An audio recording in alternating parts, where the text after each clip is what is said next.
اعوذ باللہ من الشیطان الرجیم بسم اللہ الرحمن الرحیم۔ تم نے ان لوگوں کو بھی دیکھا جن سے کہا گیا تھا کہ اپنے ہاتھ روکے رکھو اور نماز قائم کرو اور زکوٰۃ دو۔ اب جو انہیں لڑائی کا حکم دیا گیا تو ان میں سے ایک فریق کا حال یہ ہے کہ لوگوں سے ایسا ڈر رہے ہیں جیسا خدا سے ڈرنا چاہیے یا کچھ اس سے بھی بڑھ کر۔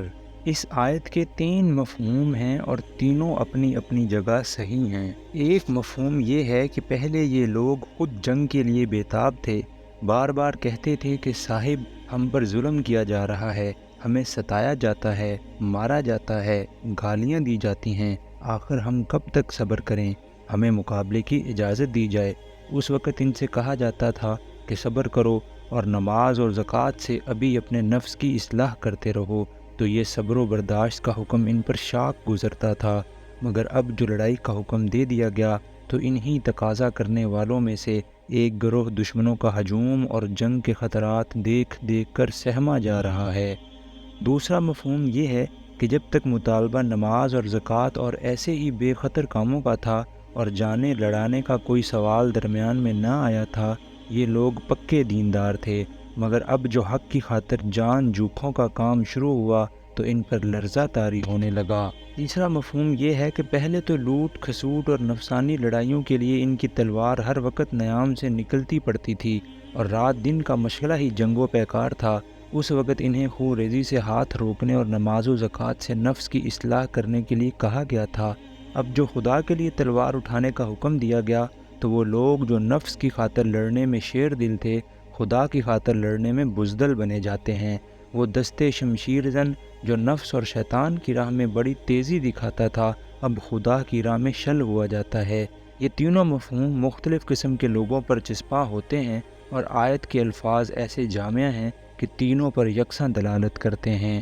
کہتے ہیں خدایا یہ ہم پر لڑائی کا حکم کیوں لکھ دیا، کیوں نہ ہمیں ابھی کچھ اور مہلت دی۔ ان سے کہو دنیا کا سرمایہ زندگی تھوڑا ہے اور آخرت ایک خدا ترس انسان کے لیے زیادہ بہتر ہے، اور تم پر ظلم ایک شمع برابر بھی نہ کیا جائے گا۔ یعنی اگر تم خدا کے دین کی خدمت بجا لاؤ اور اس کی راہ میں جاں فشانی دکھاؤ تو یہ ممکن نہیں ہے کہ خدا کے ہاں تمہارا اجر ضائع ہو جائے۔ رہی موت تو جہاں بھی تم ہو وہ بہرحال تمہیں آ کر رہے گی، خواہ تم کیسی ہی مضبوط عمارتوں میں ہو۔ اگر انہیں کوئی فائدہ پہنچتا ہے تو کہتے ہیں یہ اللہ کی طرف سے ہے، اور اگر کوئی نقصان پہنچتا ہے تو کہتے ہیں یہ تمہاری بدولت ہے۔ یعنی جب فتح و ظفر اور کامیابی و سرخروئی نصیب ہوتی ہے تو اسے اللہ کا فضل قرار دیتے ہیں اور بھول جاتے ہیں کہ اللہ نے ان پر یہ فضل نبی ہی کے ذریعے سے فرمایا ہے۔ مگر جب خود اپنی غلطیوں اور کمزوریوں کے سبب سے کہیں شکست ہوتی ہے اور بڑھتے ہوئے قدم پیچھے پڑنے لگتے ہیں تو سارا الزام نبی کے سر تھوپتے ہیں اور خود بری الذمہ ہونا چاہتے ہیں۔ کہو سب کچھ اللہ ہی کی طرف سے ہے، آخر ان لوگوں کو کیا ہو گیا ہے کہ کوئی بات ان کو سمجھ میں نہیں آتی۔ اے انسان تجھے جو بھلائی بھی حاصل ہوتی ہے اللہ کی عنایت سے ہوتی ہے، اور جو مصیبت تجھ پر آتی ہے وہ تیرے اپنے کسب و عمل کی بدولت ہے۔ اے محمد ہم نے تم کو لوگوں کے لیے رسول بنا کر بھیجا ہے، اور اس پر خدا کی گواہی کافی ہے۔ جس نے رسول کی اطاعت کی اس نے دراصل خدا کی اطاعت کی، اور جو منہ موڑ گیا تو بہرحال ہم نے تمہیں ان لوگوں پر پاسبان بنا کر تو نہیں بھیجا ہے۔ یعنی اپنے عمل کے یہ خود ذمہ دار ہیں، ان کے اعمال کی باز پرس تم سے نہ ہوگی۔ تمہارے سپرد جو کام کیا گیا ہے وہ تو صرف یہ ہے کہ اللہ کے احکام و ہدایات ان تک پہنچا دو۔ یہ کام تم نے بخوبی انجام دے دیا۔ اب یہ تمہارا کام نہیں ہے کہ ہاتھ پکڑ کر انہیں زبردستی راہ راست پر چلاؤ۔ اگر یہ اس ہدایت کی پیروی نہ کریں جو تمہارے ذریعے سے پہنچ رہی ہے تو اس کی کوئی ذمہ داری تم پر نہیں ہے۔ تم سے یہ نہیں پوچھا جائے گا کہ یہ لوگ کیوں نافرمانی کرتے تھے۔ وہ منہ پر کہتے ہیں کہ ہم مطیع فرمان ہیں، مگر جب تمہارے پاس سے نکلتے ہیں تو ان میں سے ایک گروہ راتوں کو جمع ہو کر تمہاری باتوں کے خلاف مشورے کرتا ہے۔ اللہ ان کی یہ ساری سرگوشیاں لکھ رہا ہے، تم ان کی پرواہ نہ کرو اور اللہ پر بھروسہ رکھو، وہی بھروسے کے لیے کافی ہے۔ کیا یہ لوگ قرآن پر غور نہیں کرتے؟ اگر یہ اللہ کے سوا کسی اور کی طرف سے ہوتا تو اس میں بہت کچھ اختلاف بیانی پائی جاتی۔ منافق اور ضعیف الایمان لوگوں کی جس روش پر اوپر کی آیتوں میں تنبیہ کی گئی ہے، اس کی بڑی اور اصلی وجہ یہ تھی کہ انہیں قرآن کے من جانب اللہ ہونے میں شک تھا۔ انہیں یقین نہ تھا کہ رسول صلی اللہ علیہ وسلم پر واقعی وحی اترتی ہے اور یہ جو کچھ ہدایات آ رہی ہیں براہ راست خدا ہی کے پاس سے آ رہی ہیں۔ اس لیے ان کی منافقانہ روش پر ملامت کرنے کے بعد اب فرمایا جا رہا ہے کہ یہ لوگ قرآن پر غور ہی نہیں کرتے، ورنہ یہ کلام تو خود شہادت دے رہا ہے کہ یہ خدا کے سوا کسی دوسرے کا کلام ہو ہی نہیں سکتا۔ کوئی انسان اس بات پر قادر نہیں ہے کہ سال ہر سال تک وہ مختلف حالات میں، مختلف مواقع پر، مختلف مضامین پر تقریریں کرتا رہے اور اول سے آخر تک اس کی ساری تقریریں ایسا ہموار، یک رنگ، متناسب مجموعہ بن جائیں جس کا کوئی جز دوسرے جز سے متصادم نہ ہو، جس میں تبدیلی رائے کا کہیں نشان تک نہ ملے، جس میں متکلم کے نفس کی مختلف کیفیات اپنے مختلف رنگ نہ دکھائیں اور جس پر کبھی نظر ثانی تک کی ضرورت نہ پیش آئے۔ یہ لوگ جہاں کوئی اطمینان بخش یا خوفناک خبر سن پاتے ہیں اسے لے کر پھیلا دیتے ہیں، حالانکہ اگر یہ اسے رسول اور اپنی جماعت کے ذمہ دار اصحاب تک پہنچائیں تو وہ ایسے لوگوں کے علم میں آ جائے جو ان کے درمیان اس بات کی صلاحیت رکھتے ہیں کہ اس سے صحیح نتیجہ اخذ کر سکیں۔ وہ چونکہ ہنگامے کا موقع تھا اس لیے ہر طرف افواہیں اڑ رہی تھیں، کبھی خطرے کی بے بنیاد مبالغہ آمیز اطلاعاتیں آتیں اور ان سے یکا یک مدینہ اور اس کے اطراف میں پریشانی پھیل جاتی، کبھی کوئی چالاک دشمن کسی واقعی خطرے کو چھپانے کے لیے اطمینان بخش خبریں بھیج دیتا اور لوگ انہیں سن کر غفلت میں مبتلا ہو جاتے۔ ان افواہوں میں وہ لوگ بڑی دلچسپی لیتے تھے جو محض ہنگامہ پسند تھے، جن کے لیے اسلام اور جاہلیت کا یہ معرکہ کوئی سنجیدہ معاملہ نہ تھا، جنہیں کچھ خبر نہ تھی کہ اس قسم کی غیر ذمہ دارانہ افواہیں پھیلانے کے نتائج کس قدر دور رس ہوتے ہیں۔ ان کے کان میں جہاں کوئی بھنک پڑ جاتی اسے لے کر جگہ جگہ پھونکتے پھرتے تھے۔ انہی لوگوں کو اس آیت میں سرزنش کی گئی ہے اور انہیں سختی کے ساتھ متنبہ فرمایا گیا ہے کہ افواہیں پھیلانے سے باز رہیں اور ہر خبر جو ان کو پہنچے اسے ذمہ دار لوگوں تک پہنچا کر خاموش ہو جائیں۔ تم لوگوں پر اللہ کی مہربانی اور رحمت نہ ہوتی تو چند کے سوا تم سب شیطان کے پیچھے لگ گئے ہوتے۔ پس اے نبی تم اللہ کی راہ میں لڑو، تم اپنی ذات کے سوا کسی اور کے لیے ذمہ دار نہیں ہو، البتہ اہل ایمان کو لڑنے کے لیے اکساؤ، بعید نہیں کہ اللہ کافروں کا زور توڑ دے۔ اللہ کا زور سب سے زیادہ زبردست اور اس کی سزا سب سے زیادہ سخت ہے۔ جو بھلائی کی سفارش کرے گا وہ اس میں حصہ پائے گا اور جو برائی کی سفارش کرے گا وہ اس میں حصہ پائے گا، اور اللہ ہر چیز پر نظر رکھنے والا ہے۔ یعنی یہ اپنی اپنی پسند اور اپنا اپنا نصیب ہے کہ کوئی خدا کی راہ میں کوشش کرنے اور حق کو سربلند کرنے کے لیے لوگوں کو ابھارے اور اس کا اجر پائے، اور کوئی خدا کے بندوں کو غلط فہمیوں میں ڈالنے اور ان کی ہمتیں پست کرنے اور انہیں اعلاء کلمت اللہ کی سعی و جد و جہد سے باز رکھنے میں اپنی قوت صرف کرے اور اس کی سزا کا مستحق بنے۔ اور جب کوئی احترام کے ساتھ تمہیں سلام کرے تو اس کو اس سے بہتر طریقے کے ساتھ جواب دو، یا کم از کم اسی طرح۔ اللہ ہر چیز کا حساب لینے والا ہے۔ اس وقت مسلمانوں اور غیر مسلموں کے تعلقات نہایت کشیدہ ہو رہے تھے، اور جیسا کہ تعلقات کی کشیدگی میں ہوا کرتا ہے، اس بات کا اندیشہ تھا کہ کہیں مسلمان دوسرے لوگوں کے ساتھ کج خلقی سے نہ پیش آنے لگیں۔ اس لیے انہیں ہدایت کی گئی کہ جو تمہارے ساتھ احترام کا برتاؤ کرے اس کے ساتھ تم بھی ویسے ہی بلکہ اس سے زیادہ احترام سے پیش آؤ۔ شائستگی کا جواب شائستگی ہی ہے، بلکہ تمہارا منصب یہ ہے کہ دوسروں سے بڑھ کر شائستہ بنو۔ ایک داعی اور مبلغ گروہ کے لیے جو دنیا کو راہ راست پر لانے اور مسلک حق کی طرف دعوت دینے کے لیے اٹھا ہو، درست مزاجی، ترش روی اور تلخ کلامی مناسب نہیں ہے۔ اس سے نفس کی تسکین تو ہو جاتی ہے مگر اس مقصد کو الٹا نقصان پہنچتا ہے جس کے لیے وہ اٹھا ہے۔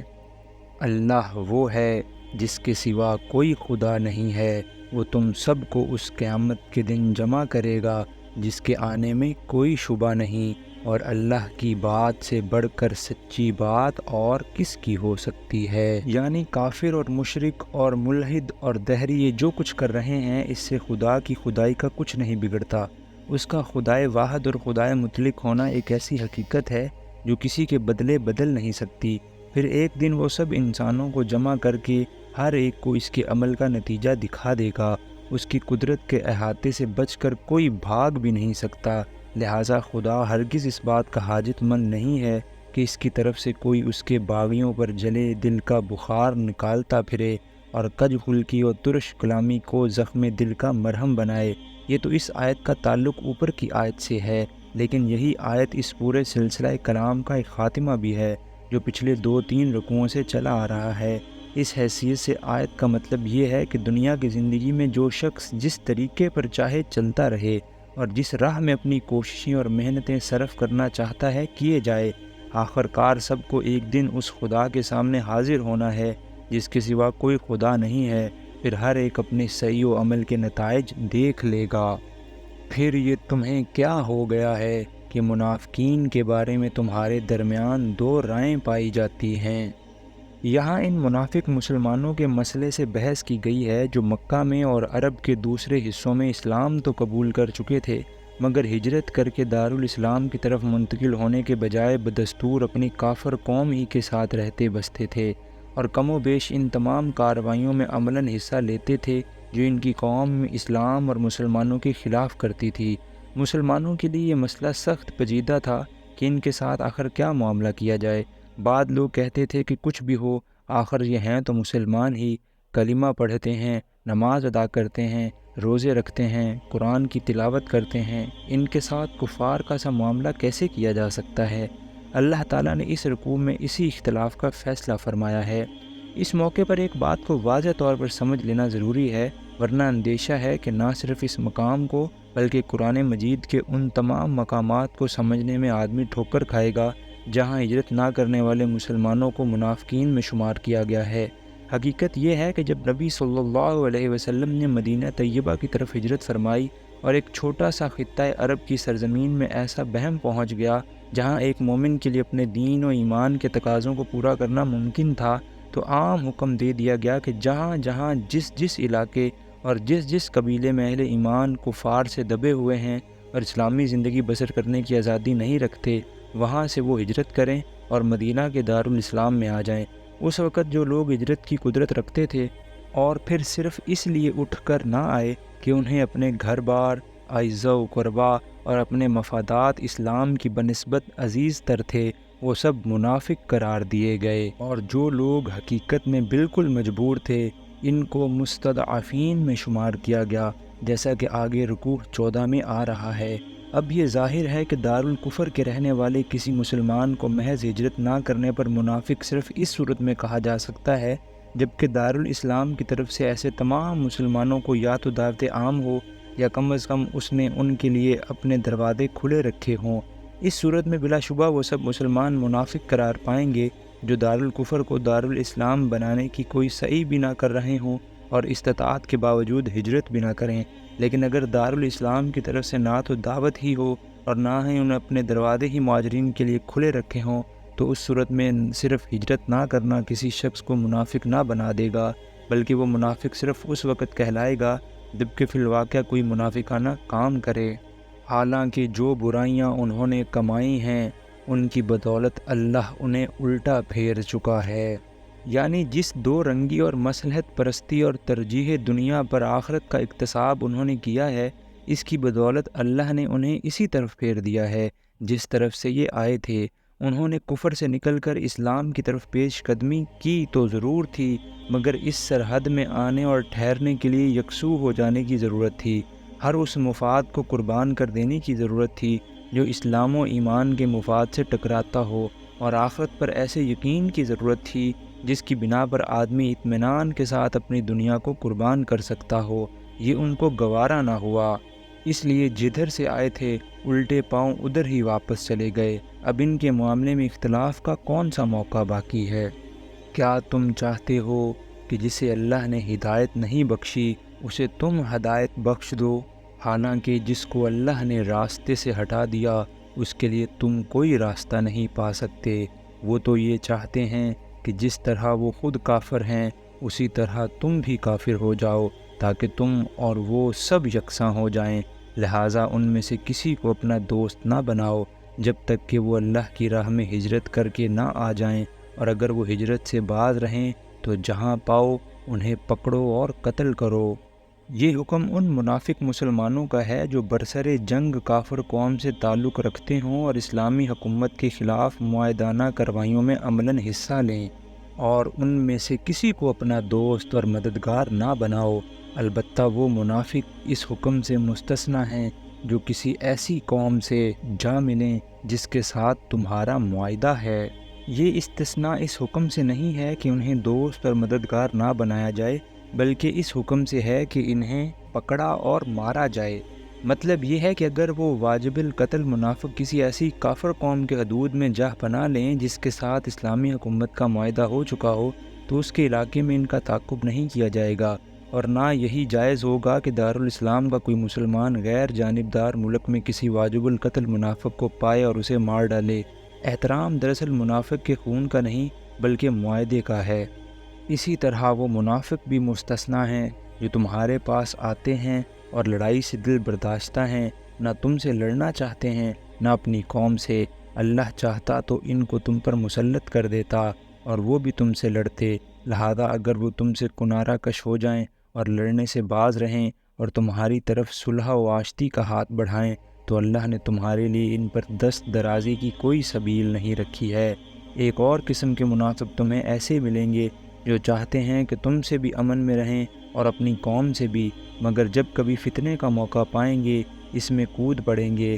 ایسے لوگ اگر تمہارے مقابلے سے باز نہ رہیں اور صلح و سلامتی تمہارے آگے پیش نہ کریں اور اپنے ہاتھ نہ روکیں تو جہاں وہ ملیں انہیں پکڑو اور مارو۔ ان پر ہاتھ اٹھانے کے لیے ہم نے تمہیں کھلی حجت دے دی ہے۔ صدق اللہ العظیم۔